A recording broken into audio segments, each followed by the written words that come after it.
पूर्व सीएम भूपेश बघेल के करीबी के घर सीबीआई का छापा। बघेल के करीबी आईपीएस ऑफिसर के घर पर भी छापा। रायपुर और भिलाई में सीबीआई की रेड। हमारे साथ जितेंद्र शर्मा इस वक्त ज्यादा अपडेट के साथ जुड़ चुके हैं, हमारे संवाददाता। जितेंद्र, क्या जानकारी मिल रही है इस रेड को लेकर?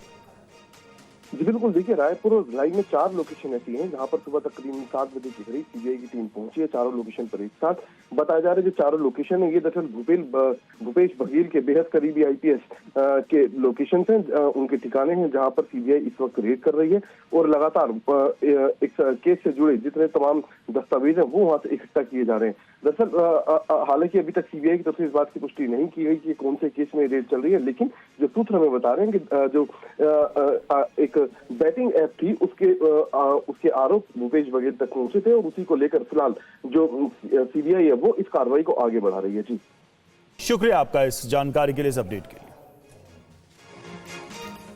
और चलिए बात करते हैं यूपी के संभल हिंसा की। संभल हिंसा के मामले में समाजवादी पार्टी के सांसद जियाउर रहमान बर की मुश्किलें बढ़ सकती हैं। बर को संभल पुलिस ने नोटिस दिया है। उन्हें 8 अप्रैल को पूछताछ के लिए बुलाया गया है। रिपोर्ट आप देखिए। देर रात करीब 11 बजे अचानक संभल पुलिस की एक टीम दिल्ली पहुंची। दिल्ली में एक इंस्पेक्टर सहित 3 पुलिसकर्मी शामिल थे। पुलिस दिल्ली के वेस्टर्न कोर्ट पहुंची, जिसके बाद पुलिस सांसद जियाउर रहमान बर के आवास पहुंची और फिर उन्होंने संभल हिंसा को लेकर पूछताछ के लिए नोटिस दिया। सांसद जियाउर रहमान को नोटिस देकर के आप देखेंगे संभल पुलिस जो है वो अब जा रही है संभल से नोटिस देने। वेस्टर्न कोर्ट यहां पर पहुंची थी। दरअसल संभल हिंसा मामले में जियाउर रहमान बर्क के खिलाफ मुकदमा दर्ज है और पुलिस को उनसे पूछताछ करनी, और यही वजह है कि संभल पुलिस आज बीएनएस की धारा 35B के तहत नोटिस देने संभल से चलकर यहां वेस्टर्न कोर्ट आई थी। उसी वेस्टर्न कोर्ट के कमरा नंबर 39 में जियाउर रहमान बर्क रुके हुए हैं। बर्क कमरे में मौजूद थे, ऐसा पुलिस वालों ने कहा, और उनको नोटिस फिलहाल सर्व कर दिया गया है और पूछताछ के लिए अब उनको बुलाया जाएगा। बताया जाता है कि पुलिस वर्क से करीब 20 मिनट मिली और उन्हें नोटिस तामील कराया।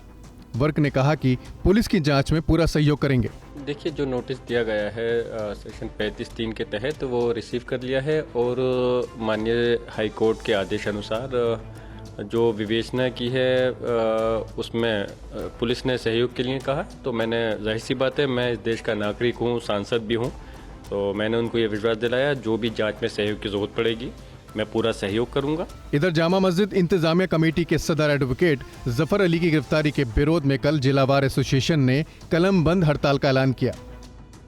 झारखंड के हजारीबाग में हिंसा की आग भड़क गई। मंगल जुलूस पर उपद्रवियों ने पथराव किया। पुलिस ने कई लोगों को हिरासत में लिया है।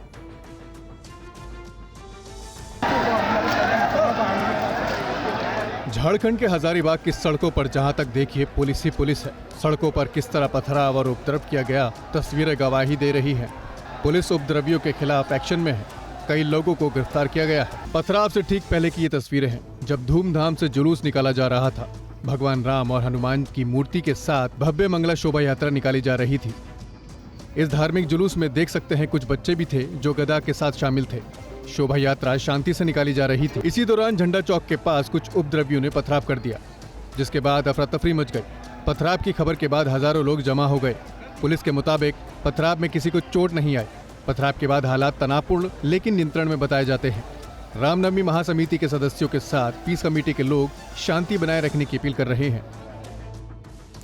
और बात वक्फ बिल पर मचे घमासान की। All India Muslim personal law board समेत कई मुस्लिम संगठन वक्फ संशोधन विधेयक के खिलाफ आज से प्रोटेस्ट की शुरुआत करने जा रहे हैं। इसकी शुरुआत बिहार की राजधानी पटना से होने जा रही है।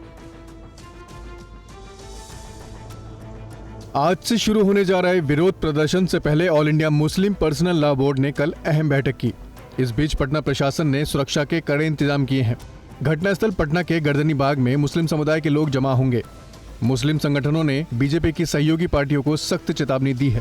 भाजपा ने उनके उस ढोंग को खत्म कर दिया वक्फ बिल के सवाल पे, और अब जंगल में आग लग गई है जिसमें न तो नीतीश कुमार का खैर है और न मोदी का। बिहार के लिए बहुत अच्छा काम किया, लेकिन वक्फ बिल बोर्ड की वजह से उनकी हार की वजह अगर बनेगी तो वो वक्फ बिल बोर्ड ही बनेगी। किसके साथ है मुसलमान बिहार? आरजेडी के। क्यों?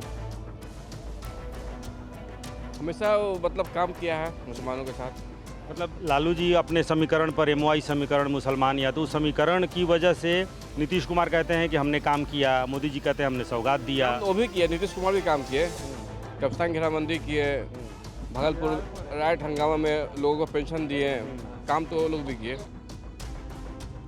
और उत्तराखंड की धामी सरकार ने अवैध मदरसों पर सख्त कार्रवाई के बाद अब उनकी फंडिंग की जांच कर रही है। जांच पर कई मुस्लिम संगठनों ने सवाल उठाए। पुलिस मदरसों की जांच कर रही है, पता लगा रही है कि आखिर उनकी फंडिंग कहां से होती है। जांच की रिपोर्ट जल्द ही अधिकारी सीधे मुख्यमंत्री कार्यालय को सौंपेंगे। इस बीच सियासत भी शुरू हो गई है। या गलत ढंग से अगर किसी को फंडिंग हो रही तो इसमें तो बयान नहीं देना चाहिए, इसमें तो कार्रवाई होनी चाहिए। आप बयान देके वाहवाही लूटने की 1 महीने के दौरान अवैध मदरसों के खिलाफ बड़ी कार्रवाई भी हुई है।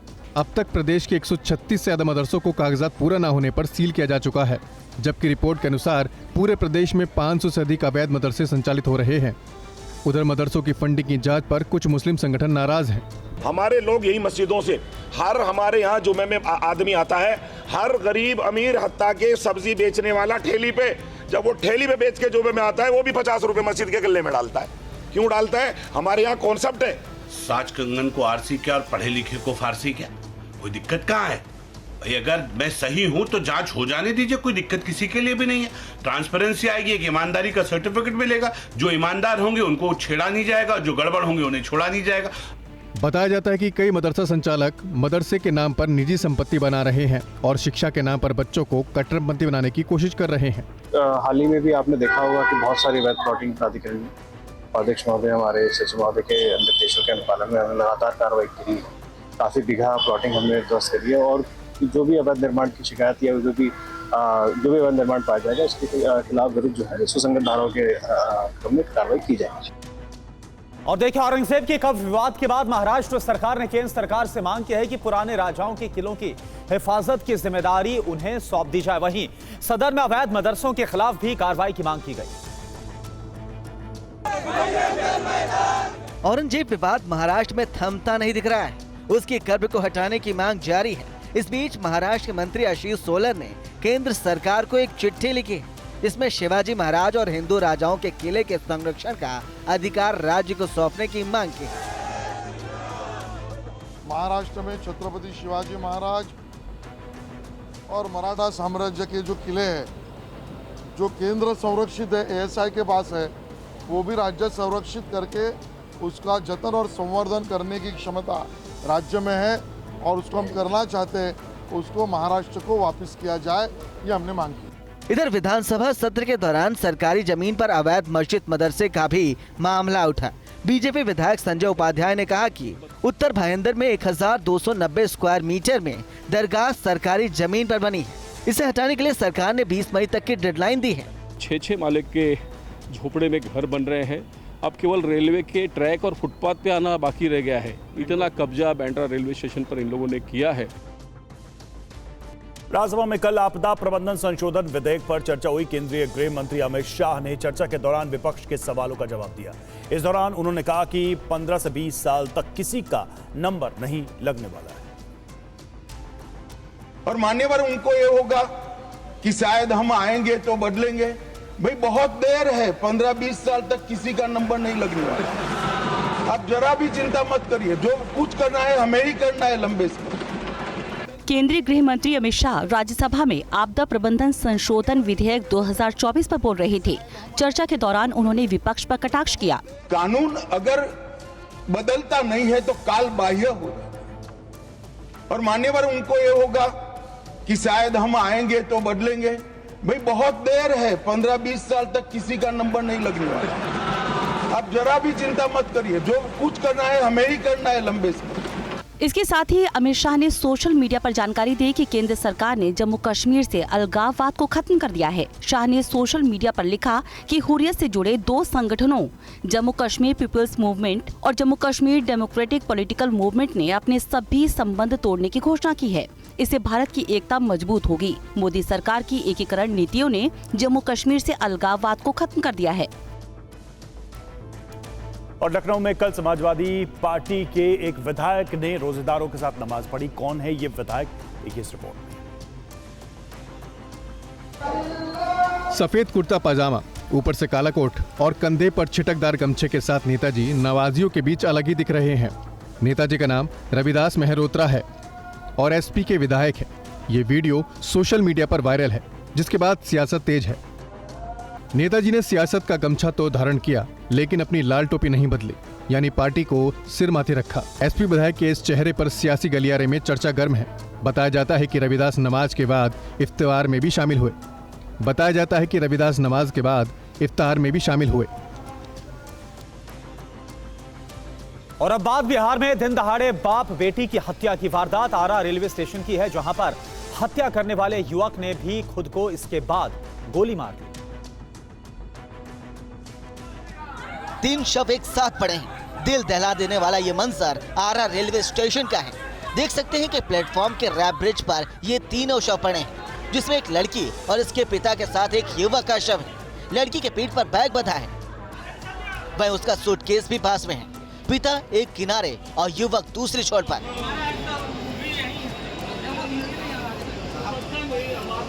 हत्या की इस वारदात के बाद आरा रेलवे स्टेशन पर अफरा तफरी मच गई। आरा रेलवे स्टेशन पर सनसनीखेज वारदात के बाद देखने वालों की भीड़ लग गई।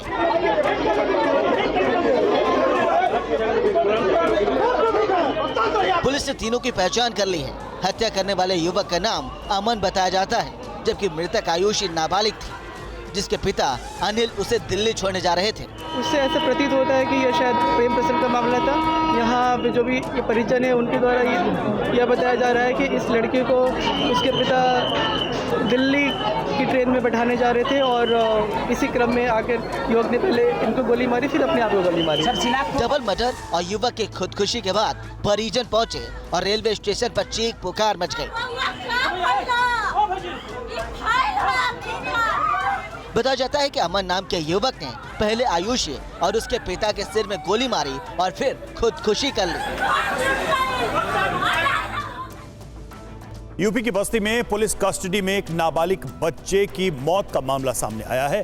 परिजनों ने पुलिस वालों पर 5,000 रुपए की डिमांड पूरी नहीं होने पर 3rd डिग्री टॉर्चर का आरोप लगाया। अभी बोल नहीं रहा, आते वक्त बोल रहा था, अभी बोल नहीं रहा है। सिर्फ अभी बोलेगा, अभी हम बस्ती ले जा रहे हैं ना। गोद में मृतक बेटा पड़ा है, लेकिन मां को आस है कि वो अभी बोलेगा। अभी वो बोलेगा, अभी हम लखनऊ ले जाएंगे तो वो बोल देगा। अभी बोलते वक्त आ रहा था। मां का दिल और कह भी क्या सकता है। रूह कांप गई जिस किसी ने इस बेबस मां की बातें सुनी। परिजनों का कहना है कि आदर्श उपाध्याय नाम के इस नाबालिग को सुर्ती के विवाद में पुलिस उठाकर ले गई थी और 3rd डिग्री टॉर्चर किया। तबीयत बिगड़ने पर उसे घर छोड़ दिया, जिसका वीडियो भी परिजनों ने बनाया। वीडियो में इन 2 पुलिस वालों को देखा जा सकता है। इन दोनों ने ही आदर्श को घर तो छोड़ा, लेकिन फिर फरार हो गए। नाबालिग ने घर पर 2 बार खून की उल्टी की, जिसके बाद डॉक्टरों ने जिला अस्पताल रेफर कर दिया, लेकिन रास्ते में ही उसने दम तोड़ दिया। मामला दुबौलिया थाना क्षेत्र के उभाई गांव का है।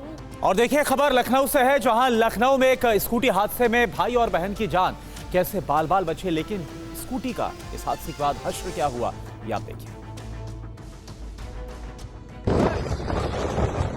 तेज रफ्तार कार की निकली चिंगारी की ये तस्वीरें यूपी के राजधानी लखनऊ के हैं, जहां सड़क पर फर्राटा भरती कार की इस हालत को देखकर लोग हैरान रह गए। सोशल मीडिया पर ये वीडियो वायरल है। बताया जाता है कि लखनऊ के लुलू मॉल के पास का ये वीडियो है, जिसे एक ब्रिजेश सिंह नाम के इंजीनियर चला रहा था। उसने एक स्कूटी सवार भाई बहन को टक्कर मार दी, जिससे वो दूर छिटक कर गिर गए, लेकिन उनकी स्कूटी कार में फंस गई और घिसटती चली गई। स्कूटी की रगड़ से चिंगारी निकलने लगी, लेकिन इंजीनियर ने कार नहीं रोकी। यूपी के मेरठ में सौरभ हत्याकांड में रोज नए खुलासे हो रहे हैं। इस बीच कल मृतक सौरभ राजपूत को स्थानीय लोगों ने श्रद्धांजलि दी।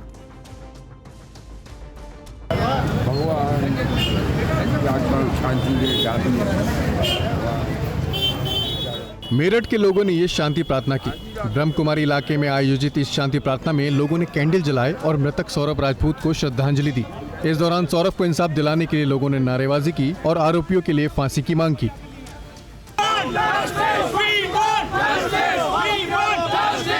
आरोप है कि सौरभ की हत्या उसकी पत्नी मुस्कान और उसके प्रेमी साहिल ने मिलकर की। शांति प्रार्थना के लिए जुटे लोगों ने शक जताया कि हत्याकांड में मुस्कान के माता पिता की भूमिका की भी जांच होनी चाहिए।